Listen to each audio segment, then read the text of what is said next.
So these are all Korean foods that I eat, and maybe I get some level of satisfaction from them, but I don't think they're delicious. So first we start with nakji, which is like this sort of like it's a squid.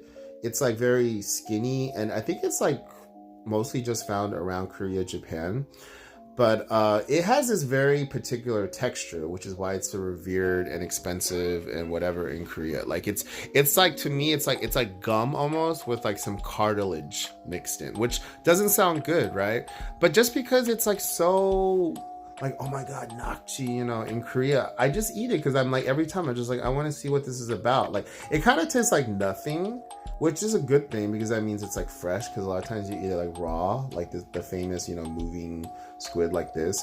So the famous moving squid, by the way, is nakji. It's not just squid, which is ojima. This is nakji.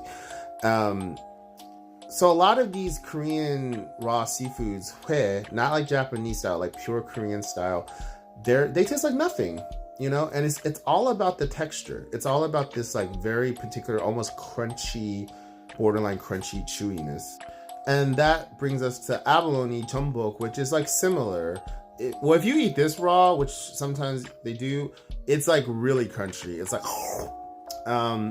that's kind of weird, but even cooked, it still has this like very firm chewiness to it. But this one I like kind of more because it's like more meaty. It's a little more resemblance of meat, especially when it was like grilled with butter or something. And a lot of times they put in juk or porridge, but a lot of those are really mid because they're very common. You can find even just like, not canned, but like, just like cheap little prepackaged ones at the grocery store, because it's like the main thing to eat when you're sick or something.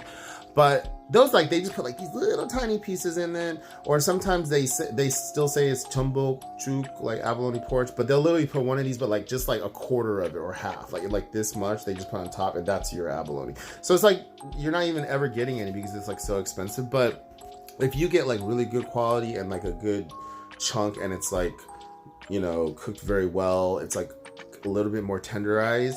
This one's actually kind of good sometimes. And this is naengmyeon, or cold noodles. I went through an entire obsession. I traveled across the whole country trying different naengmyeons from different regions, the famous places, reading up on the history, reading in Korean, like everything I could. I was like obsessed with like, I'm going to like learn everything I can about this dish, and I'm going to enjoy it, damn it.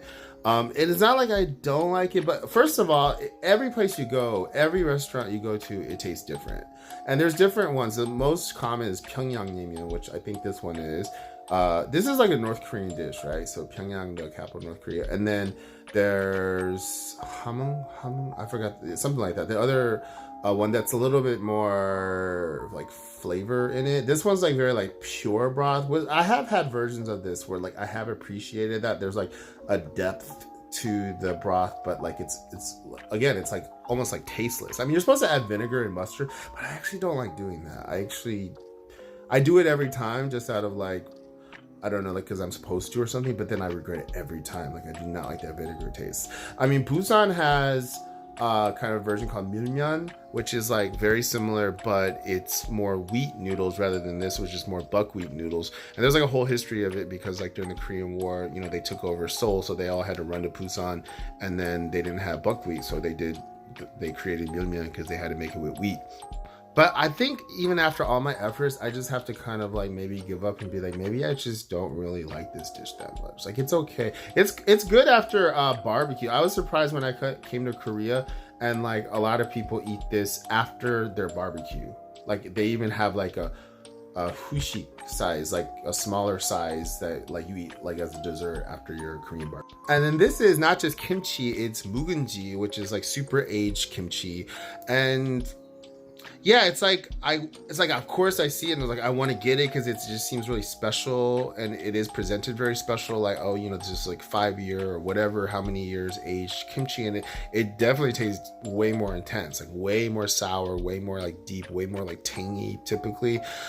So if you combine that with other things like in a soup or maybe kimbap, then maybe it will add something to it. But I don't know if it's like a delicious taste, you know. It's just like this like intense like whoa, you know. And I'm just like, well, I gotta have it. It's like 5-year aged kimchi, you know. Like of course I'm not gonna like pass it up, but do I really like enjoy it? I'm not sure. And then that brings us to kimbap, which I just mentioned. I mean, is kimbap mid? You know what I mean? It's just my thing. I've been like, of course I've tried this, like gone all over Korea. I've of course enjoyed kimbap before, especially like at home or something. But you know, like when you're going out to a place and paying money, and you know, it's just like maybe the expectation's too high, but it usually tastes kind of the same. Like I don't know. Like I went to Jeju. I went to a place where you have to make a phone reservation just to order a kimbap. And then go there and pick it up in like this like fancy box they put outside, like all this crazy stuff. And it's like, you know, was it worth all this? I don't know. Because I like maki. I like, you know, like Japanese with like the sushi and the more seasoned rice. But typically, okay, that's my problem. A lot of places don't season their rice at all. Like I had a Korean restaurant, okay, we seasoned the rice, just like some salt and sesame oil, and that just like was a game changer. But a lot of places don't do that. And then this combination of ingredients, I just don't think it's right. Like, for example, I've talked about this before, but the carrots, I just don't think they belong here, especially this many, you know, and in bibimbap too. And like but mostly they do it for the color. And it's like, oh, you know, we just do it for the color. I'm like, so we're just gonna ignore the fact that that just changes the entire flavor profile of the entire dish. You know, like that just shouldn't be there. Like, obviously the concept is great, fine, but just the traditional ingredients, I just personally, I just don't think it's right. But of course, on the go or just, you know, not thinking about it just as a quick snack, of course this is like fine. But is it like delicious? I'm not sure.